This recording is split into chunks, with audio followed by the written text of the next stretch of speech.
오늘 저는 승리를 담아내는 그릇이라는 제목으로 하나님의 말씀을 전하겠습니다. 자, 승리를 담아내는 그릇. 승리를 위해서 우리가 준비해야 될 그릇이 무엇일까 하는 것입니다.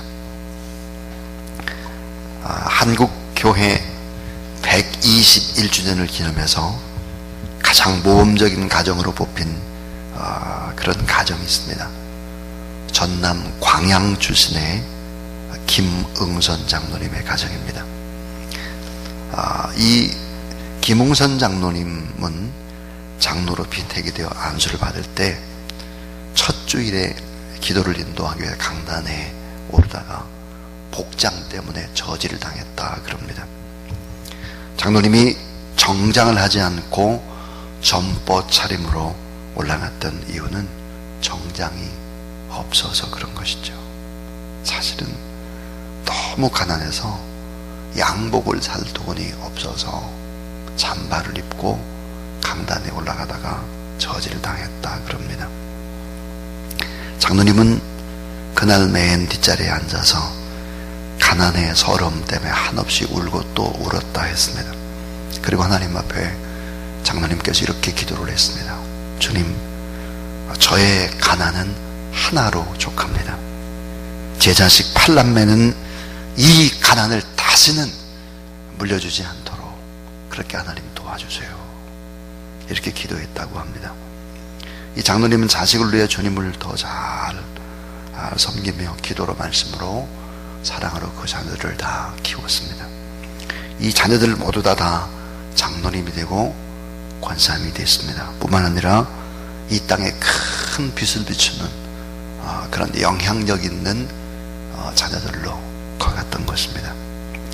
첫 번째 김홍규 장로님은 호남 기독학원 이사장이시고, 둘째 김병규 장로님은 주식회사 명보의 회장이시고, 셋째 김성규 장로님은 건설회사의 회장이시고, 넷째 김명규 장로님은 국회의원과 한국가스공사 사장을 역임했고, 다섯 번째 김승규 장로님은 법무장관과 국정원장을 지내셨습니다. 그리고 세 명의 딸은 모두 다 권사님으로 충성을 하고 있습니다. 여러분, 얼마나 귀한 가정입니까? 여호와 하나님을 잘 섬기면서 동시에 이 땅의 빛을 발하는 영향력 있는 그런 후손들. 여러분의 가정, 여러분의 자녀들도 이렇게 정말 이 땅에서 일어나서 빛을 발하는 그런 귀한 자녀들이 다 될 수 있기를 주의 이름으로 축원합니다. 자, 축복이 자손 대대로 이어지는 기독교의 명문의 가문이 된다고 하는 것은, 이건 정말 받은 축복이 큰 거죠.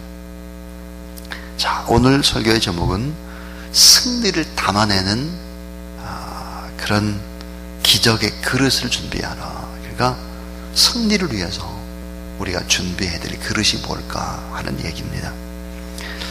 오늘 본문은 참 중요한 본문입니다. 인생을 살아갈 때, 영향력 있는 인생을 살 때 우리가 무엇을 준비하며 살아야 될까 너무 귀중한 본문이죠. 근데 오늘은 상식적으로 전혀 이해가 되지 않는 힘든 일이 또 펼쳐집니다. 자, 요단강의 그 범람하던 강물이 쫙 갈라져서 그 가운데 극적으로 요단강을 건넜습니다. 이스라엘 백성들을 꿈에도 그리던 가나안 땅을 역사적으로 사실은 첫 발을 내딛게 된 것입니다. 이 하나님의 놀라운 기적을 경험했습니다. 이스라엘 백성들의 사기는 어때요? 충천했죠. 하늘을 찔 듯한 자신감으로 가나안의 첫성 여리고 성으로 그냥 진군해서 밀어붙일 그런 태세입니다. 여호수아 5장 1절에 보니까 가나안의 모든 왕들이 이스라엘 백성들이 요단강을 가르고 마른 땅을 걷게 하셨다는 소식을 들었습니다. 그리고는 공포에 휩싸여서 두려워서 떨고 있었다. 그리고 정신을 잃어버렸고 전의를 상실했다. 싸울 의욕이 아예 없어졌다 그랬습니다. 그러니까 우리 아군은 지금 사기가 충천이고 최상인 것입니다. 근데 적군의 사기는 최악이라 오돌오돌 떨고 있는 것입니다. 그러니까 군사 작전상으로는 지금 공격을 해야 절호의 찬스가 되는 거죠. 자, 지금이 빨리 공격해야 될 적기입니다. 지금은 싸워야 될 전시입니다. 그런데 여호와 하나님께서 공격 명령을 중단시키는 것입니다. 상식적으로 이해하기 힘든 쉼표를 보내는 거예요. 쉬어라. 군사행동은 일제히 멈춰라. 그리고는 더 청천벽력 같은 명령을 내리는 것입니다. 모든 남자들은 다 할례를 받아라. 여러분, 이 할례라고 하는 것이 영적으로 보면 세례를 받는 것을 의미하지만, 이 할례라고 하는 것이 오늘날로 보면은 남자의 생식기의 끝을 자르는 포경수술과 같습니다. 그때 당시에 여러분 무슨 예리한 칼이 있었겠습니까? 칼이 없었죠. 그러니까 돌 조각이라든지 이런 것으로 남자의 생식기 끝을 자르게 되면 보통 한 2주, 3주 정도는 어때요? 걸어 다닐 수가 없습니다. 자, 그리고는 할례의 상처가 아물게 되면은 또 하나, 6월절 축제, 감사의 잔치를 벌여라 하는 것입니다. 이스라엘 백성들이 요단강을 건넌 것이 정월 10일이었습니다. 그런데 하나님이 명령하신 것은 그 후 최소한 열흘이 걸리는 것이죠. 그러니까 1분 1초가 지금 급한 군사 작전을 진행해야 되는데 이해할 수 없는, 상식적으로 맞지 않는, 도대체가 안 되는 이야기. 자, 1분 1초가 급한데 군사작전인데 브레이크가 걸린 것입니다. 이 같은 전쟁의 전법은 없는 거죠. 사실은 어때요? 횃불을 들고 기름덩이 속으로 들어가는 것과 똑같은, 이건 전쟁 준비도 아닙니다. 전쟁과 전혀 상관이 없는, 오히려 전쟁에는 절대적으로 불리한, 모든 남자들이 다 할례를 받았다 그러면 걸어다니지도 못하는데 어떻게 싸워요? 말이 안 되는 거죠, 이거. 하나님은 단순히 오늘 싸움에서 이기고 지는 것, 그 이상의 생각을 가지고 계신 것입니다. 하나님은 오늘 당장 위급한 상황에서 우리 눈앞에 보이는 것이 해결되는, 거기서 벗어나는 것보다 더 중요한 무엇인가를 내다보고 계셨습니다. 그것은 긴 우리의 앞날을 내다보고 있는 것입니다. 우리는 당장 눈앞에 있는 먹고 입고 자고 의식주, 여기에 그냥 완전히 빠져 있습니다. 얼마 전에, 정확히 4일 전에 저에게 개척교회를 하는 어떤 사모님이세요. 전화가 왔어요. 목사님, 저희는 지금 엔겔지수 때문에 너무 어렵습니다. 여러분, 엔겔지수라고 하는 것이 집안에서 먹는 문제입니다. 먹는 문제 때문에 엔겔지수가 너무 높아서 너무 힘이 들어서 그저 걱정, 근심이 이루 말할 수 없습니다. 그 얘기를 듣고 내가 막 야단을 쳤어요. 지금 무슨 소리 하는 거야? 목사님 사모님이 돼가지고 먹고 입고 자고를 가지고 걱정하면 이방인 수준이고 안 믿는 사람이 그렇게 하는데 지금 교회의 사모가 어떻게 그런 말을 할 수 있냐? 금식하고 매달리고 처리하고 기도도 안 하고 어디다 엔겔지수가 높다는 이런 소리나 하고 있다가 막 야단을 쳤습니다. 야단을 치고 나니까 마음이 불편하더라고요. 제가 가르친 제자였거든요.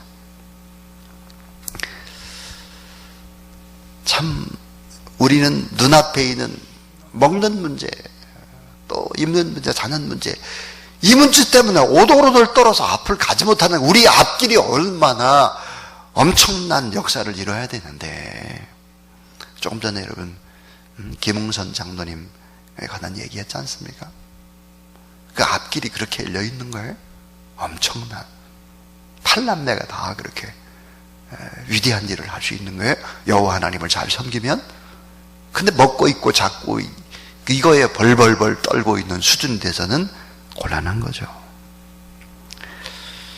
우리는 당장 눈앞에 있는 먹는 문제, 사업에 성공하고 자녀들 문제에 급급하지만 하나님 그보다 훨씬 더 중요한 문제, 그 무언가를 소유를 해 나가시는 것입니다.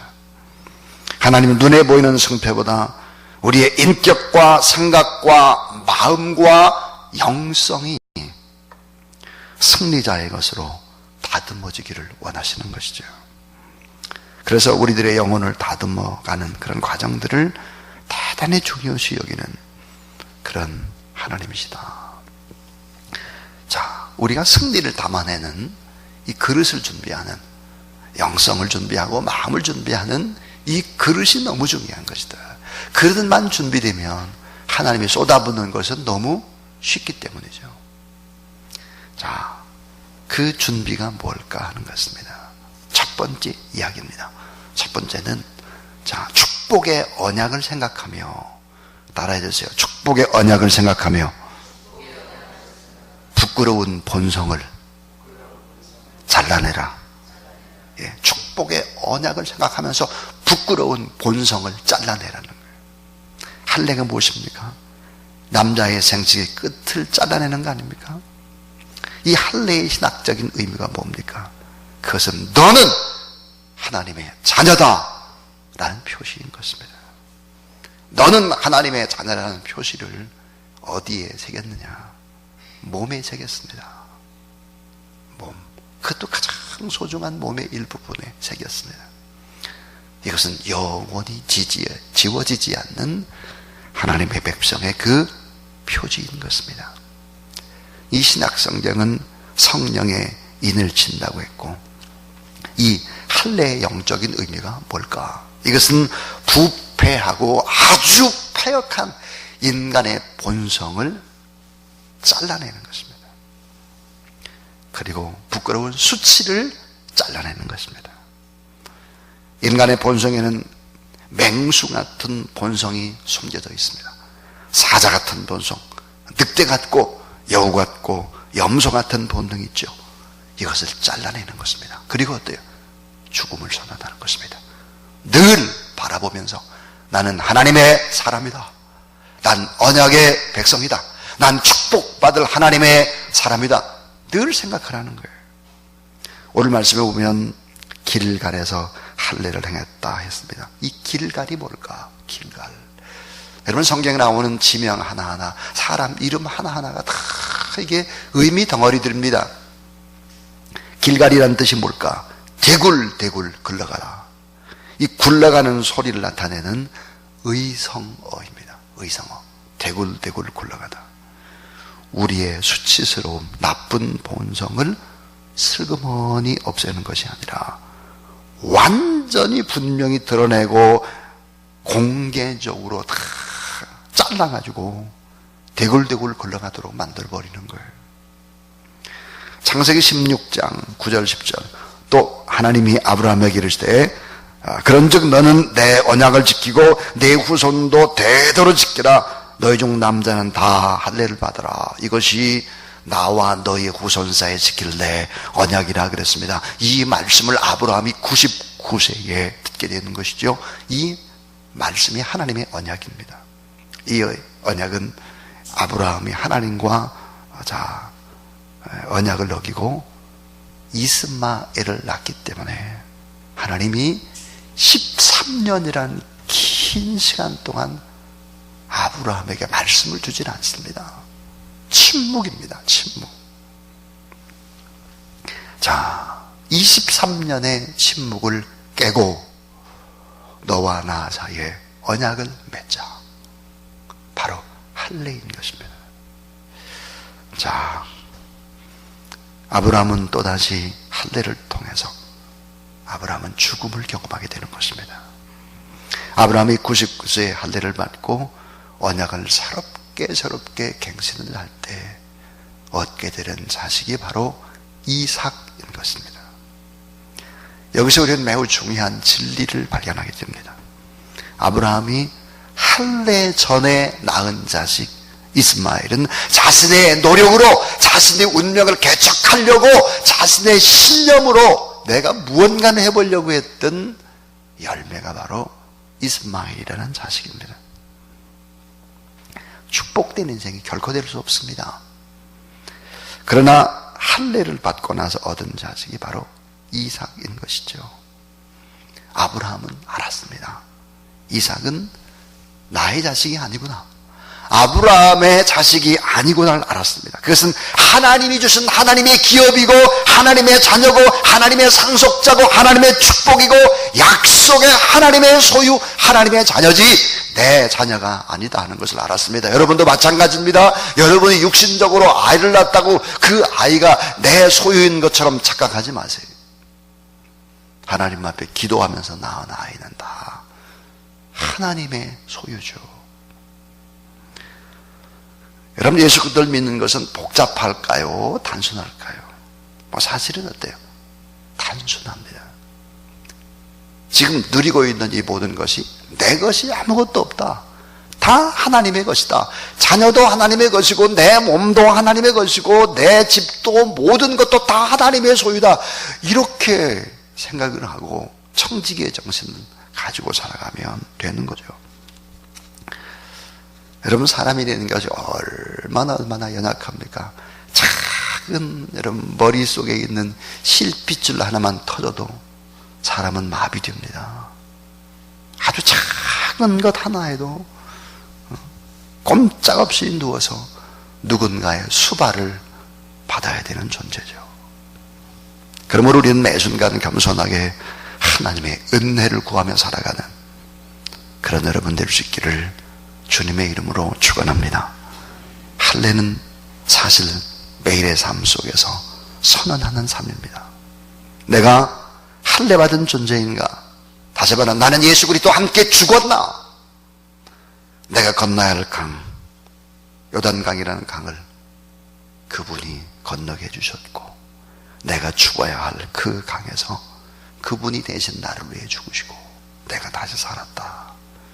내가 예수 그리스도 안에서 죽었음을 늘 기억하는 인생, 하나님의 은혜로 또 하루를 덤으로 살아가는 인생, 이런 생각들을 하면서 인생을 살아가야 하는 것입니다. 이것을 아는 것이 지금 당장 돈을 많이 벌고 많이 배우는 것보다 더 우선하는 영적인 일이다 하는 것입니다. 오늘 이 새벽에 여러분은 참 좋은 선택을 하셨습니다. 새벽에 이렇게 이곳에 나와서 하나님 앞에 기도하는 이 일은 너무 중요합니까? 얼마나 중요합니까? 사업을 잘하는 일보다 더 중요합니다.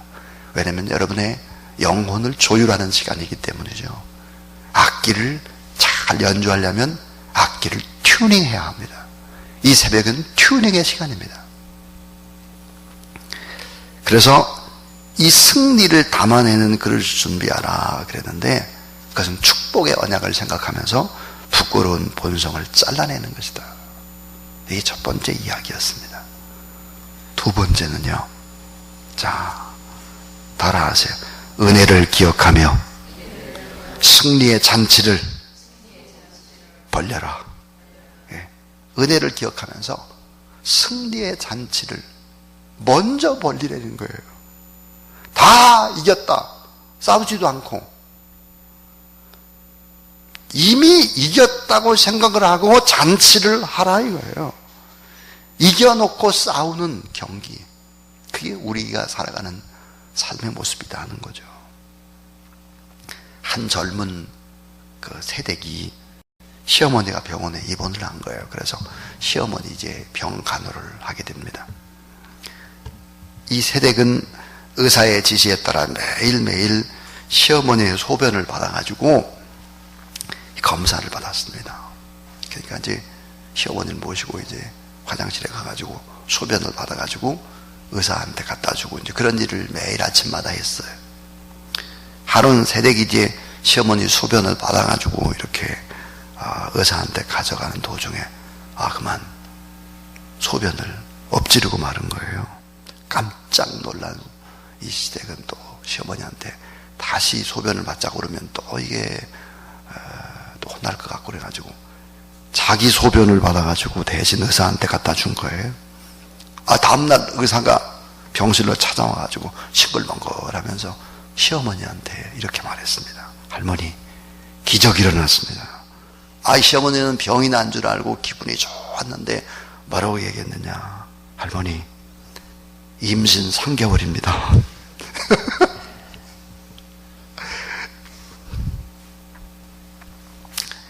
이게 얼마나 말도 안 되는 소리입니까, 이게. 오늘 본문이 그 말도 안 되는 소리예요. 오늘 본문이. 자, 할례를 행한 것도 이 군사 작전들은 이게 엄청난 말도 안 되는 소리인데 오늘 본문이 뭐라고 그러냐. 싸우지도 않고 이겼다고 생각하고 유월절 잔치를 하라는 거예요. 자, 승리의 잔치를 벌려라. 하나님이 크신 은혜를 기억하면서 잔치를 벌이고 죽음에서 살리신 하나님의 능력을 잊지 말고 잔치하고 생명을 지켜준 어린 양의 피를 기억하면서 잔치하고 구원자 되신 예수님 생각하며 잔치하고 고난과 은혜를 잊지 말고 잔치하고 하나님이 싸워주실 테니까 무조건 잔치하라. 이겼다 이거예요. 참 싸우지도 않고 할례를 행하고는 잔치를 축제를 하는 거예요. 6월절에 무교병, 즉 누룩 없는 이제 빵을 먹으라고 하셨는데 무교병은 맛이 없죠. 거기에 뭐 이스트 같은 걸 넣었든지 그렇지 않으니까요. 맛이 없어요. 애굽 생활의 고난을 잊지 말고 늘 오늘의 은혜가 감사하며 그리고 새롭게 출발을 해라. 정말 하나님이 이겼지 않느냐. 옛날도 하나님이 그렇게 하셨지 않느냐. 홍해를 가르지 않았느냐. 그 하나님을 기억하고 이미 이겼다고 생각을 하고 잔치를 하라는 거예요. 볼버팅이라는 사람은 이렇게 말했습니다. 환난의 때를 쉽게 망각하면 그보다 더한 환난으로 들어가게 된다. 어떤 상황에도 감사하는 법을 훈련해놓은 사람의 삶은 엄청난 보상으로 가득하게 될 것이다. 싸움하기도 전에 이겼다고 생각하고 축제를 해라. 그리고 이겨놓은 싸움을 하는 것이니까 크리스찬은 언제나 범사에 감사해야 된다 하는 겁니다.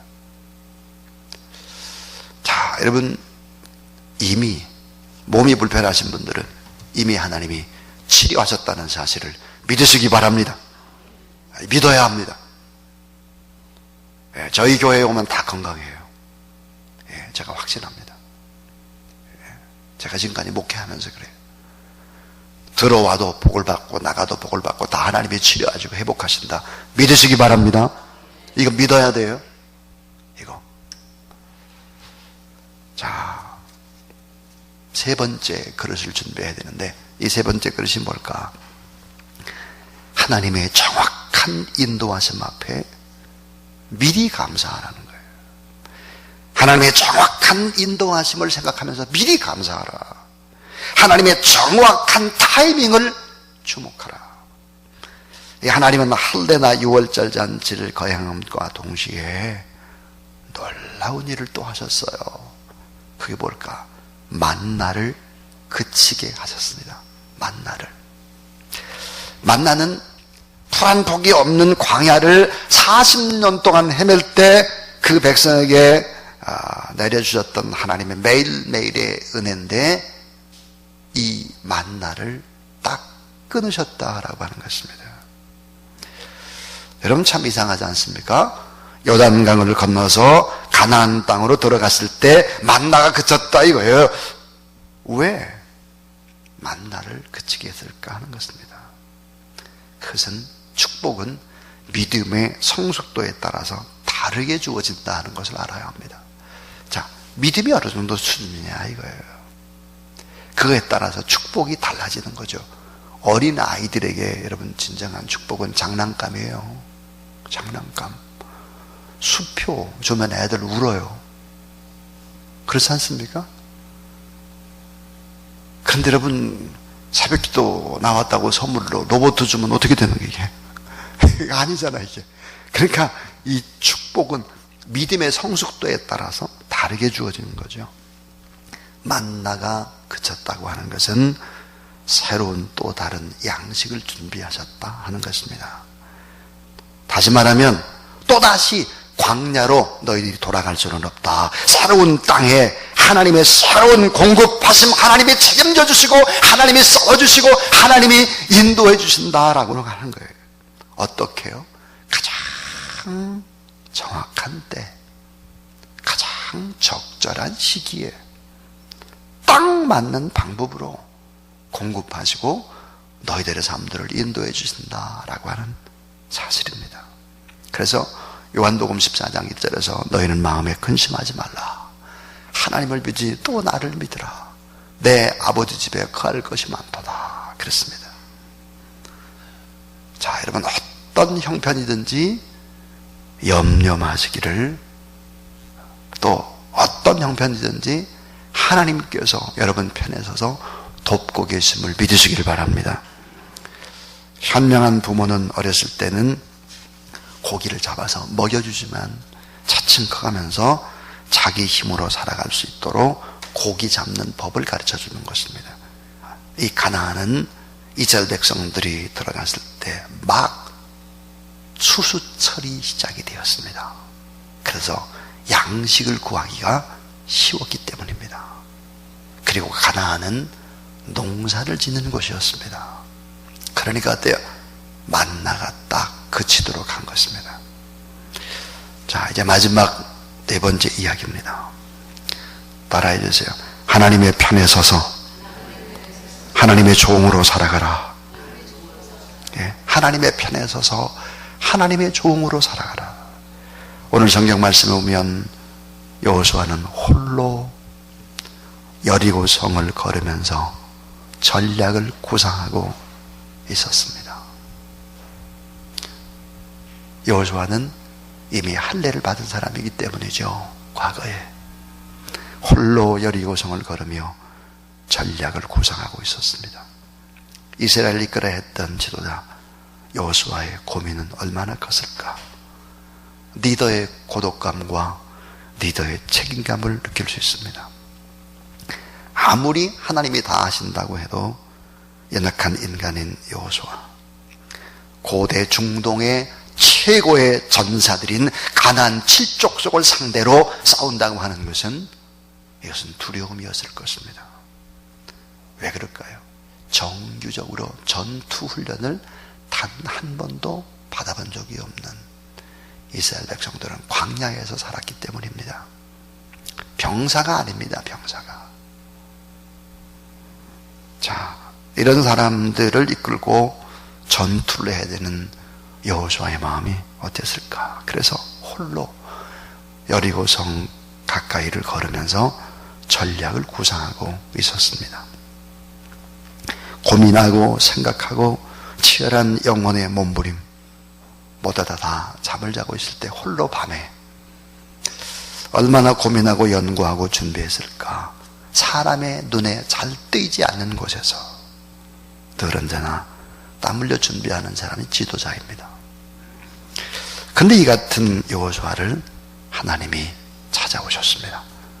홀로 정찰하던 여호수아는 딱 한 사람과 만났습니다.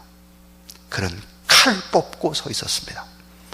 군대의 서열상 이스라엘의 총지휘자인 여호수아에게 칼을 뽑을 수 있는 사람이 누구일까? 이렇게 성경은 얘기합니다. 나는 여호와의 군대 장관으로 너에게 왔느니라. 이 한마디에 여호수아는 땅에 엎드려 경배를 합니다. 여호수아 5장 15절에 내 발에 신을 벗으라 그랬습니다. 총지휘자가 신을 벗으라는 의미는 뭘까? 여러분, 총지휘자가 신을 벗으라 그랬어요. 원래 여러분 종은 신을 신지 않습니다. 종은 신이 없죠. 신을 벗어라. 이 말은 너는 나의 종이다. 너는 내게 굴복하라. 너는 신을 벗어라. 나의 명령을 따라라. 너는 나의 부관이 되어라. 너는 나의 사환 같은 존재다. 내 자리를, 내 지휘선을 이제는 내게 맡기라 라고 하는 뜻입니다. 여러분, 인생에서 가장 중요한 것은 내 자신의 무능력과 무기력함과 초라함을 인정하고 대의를 위해서 자신보다 탁월한 사람에게 자리를 양보할 수 있는 것은 너무 중요한 것입니다. 여호수아는 지휘권을 군대 장관인 하나님 앞에 이양을 하는 것입니다. 그리고 그 무거운 중압감에서 벗어나 자유롭게 되었다 하는 것입니다. 인간의 불행은 뭘까? 자신이 감당할 수 없는 짐을 자신이 지고 홀로 지치고 쓰러지고 자빠지고 넘어지고를 반복하는 것입니다. 자, 내 모든 것들을 책임지고 있는 그분께 여러분 지휘권을 맡겨드리는 그런 여러분이 될 수 있기를 주의 이름으로 축원합니다. 주님께 맡겨드리는 사람은 자유함과 평안함과 기쁨과 자신감이 있습니다. 순종의 자유함, 겸손의 편안함, 감사의 행복감, 항복하고 그런 해방감, 이런 승리를 위한 준비가 끝이 난 것입니다. 자, 승리를 위한 준비, 이스라엘 백성들에게 원하시는 하나님의 뜻, 오늘 새벽 예배에 나온 여러분에게 원하는 뜻이 뭘까? 네 가지였습니다. 축복을 생각해라. 그러면서 부끄러운 본성을 잘라내라 하는 것입니다. 아브라함이 할례 후에 축복 덩어리인 이삭을 얻듯이, 그 다음에 은혜를 기억하며 승리의 잔치를 벌려라. 이미 이겼다. 너희들은 너무 걱정하지 말고 이겼다고 선언하고 잔치를 해라. 그 다음 또 하나, 하나님의 정확한 타이밍 앞에 감사하라. 만나가 그쳤어요. 먹을 거 걱정하지 말라. 감사하라. 정확한 타이밍에 아주 적절하게 하나님이 인도하실 것이다. 또 하나는 하나님 편에 서서 하나님의 종으로 인생을 살아가라. 오늘도 하나님 앞에 이 모든 부분들을 맡기며 살아가는 그런 여러분 될 수 있기를 바랍니다. 여러분의 상식이 아니라 하나님의 약속의 말씀을 붙잡고 살아가면 하나님이 다 일을 하시게 될 것입니다.